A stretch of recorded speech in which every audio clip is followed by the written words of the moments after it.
Əziz izləyicilər, zəhmət olmasa videomuzu bəyənib kanalımıza abunə olmağı unutmayın.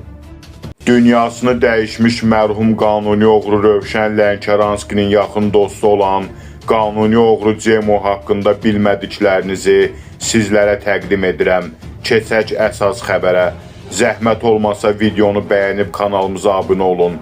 İtaliyada vaxtı ilə Rusiyanın ən titullu avtoritetlərindən biri olan Cemo ləqəbli Cemal Mikladzenin ölümünün səbəbi dəqiq açıqlanıb. Bildirilir ki, narkotiki qaşıqla yeyən Cemonu yüksək doza həyatdan edib. Onun bir müddət əvvəl daha bir qardaşı qanuni oğru Mamuko da ölüb. Tanınmış qanuni oğru Cemal Mikladze 1976-cı ildə Gürcüstanda anadan olub. O, Rusiyanın kriminal aləmində tanınan Arsen Mikladzenin kiçik oğlu idi. Onun atası 1993-cü ildə killer tərəfindən qətlə yetirilib. Atasının təmiz oğru ideyasını Cemo və onun böyük qardaşı Mamuko davam etdirmək qərarı verəndən sonra Gürcüstanın nüfuzlu kriminal dairələri onlara qanuni oğru adı verirlər. Mikladze qardaşları tezliklə bu adı onlara təsadüfi verilmədiyini sübut edirlər. Belə ki, Cemo qanuni oğru adını 23 yaşında almasına baxmayaraq, tezliklə Moskvadakı Gürcüstanlı kriminal qruplaşmalar arasında hörmət qazanır. Sözü hər yerdə keçən, sayılıb seçilən oğrulardan biri olur. Deyilənə görə Cemonu kriminal dairələrdə cəlb edici edən onun adətən oğrulara xas olmayan xarizmasıdır. Onun qardaşı Mamukonun 1995-ci ildə Butırka türməsində qiyam təşkil etməsi Mikladzelerin hörmətini daha da artırır. Narkotik istifadəçisi kimi həbs edilən Mamuko tezliklə Rusiyanın ən tanınmış Butırka həbsxanasında söz sahibinə çevrilir. Kameralarda sıxlıq olduğundan Mamukonun çağırışı və təşkilatçılığı ilə həbsxanada azlıq qiyamı baş verir. Bu hadisə Rusiyanın kriminal dairələrində Bratvada Mikladzelərə əlavə xal gətirir.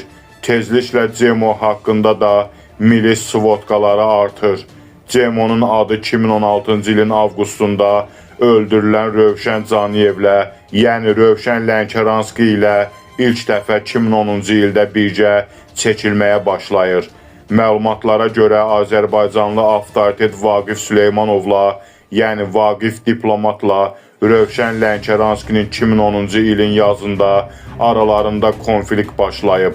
İddialara görə o vaxt həbs olunan Vaqiflə Caniyev arasında olan telefon söhbəti gərgin keçib və onlar bir-biri haqqında xoşa gəlməz sözlər işlədiblər. Hətta söhbət o həddə gərginləşib ki, Caniyev onu vuracağını deyib. Vaqif Süleymanov tezliklə həbsdən buraxılıb və onlar 2010-cu ilin avqustunda münasibətlərinin aydınlaşdırılmaq üçün Rublevski yaxınlığında Cemonun böyük qardaşı Mamukonun elit koddecində Sxotkaya toplaşırlar. Rövşən Lənkəranski tərəfindən söhbətdə Mikladze qardaşlarından başqa qanuni oğruların ağır artilleriyası hesab olunan Gela Kardava, Robinson və Pat Malenko iştirak edir. Vaqif Süleymanov isə görüşdə Det Xasanı təmsil edən Vasi Voskreslə gəlib. Belə söhbətlər var ki, Vaqif Caniyevlə aralarında olan problemlə bağlı Dedə xəbər verib və ondan dəstək istəyib. Det də özünün ən yaxın adamı hesab olunan Salavyan qruplaşmasının nüfuzlu liderlərindən olan Voskresi söhbətə göndərib. Məlumatlar var ki, bu Sxotkada məhz Cemo söz alandan sonra davaya çevrilib. Onun Azərbaycanlı qanuni oğruya iradına Vaqif Süleymanov adekvat cavab verib. Cemo Vaqifi vurmaq istərkən özü zərbə alır.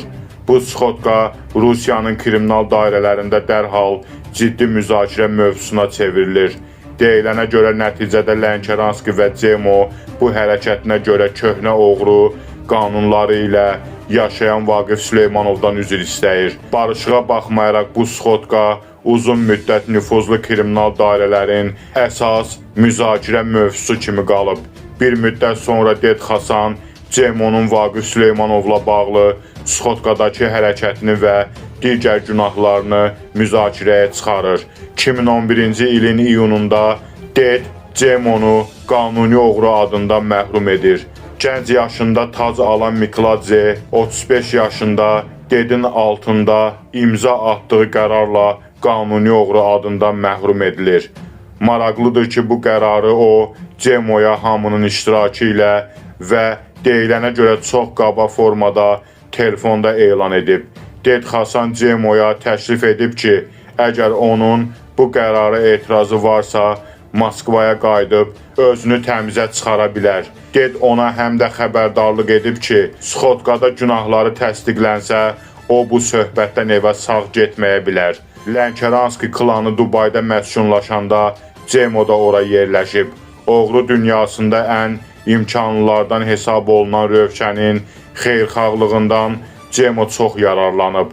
2014-cü ildə Butırka həbsxanasında Vaqif vaxtı ilə ona sayğısızlıq edən Cemonu möhkəm döyüb və bununla da onun avtoritetliyi yerlə bir olub. Kanalımıza abunə olub videolarımızı bəyənməyi unutmayın.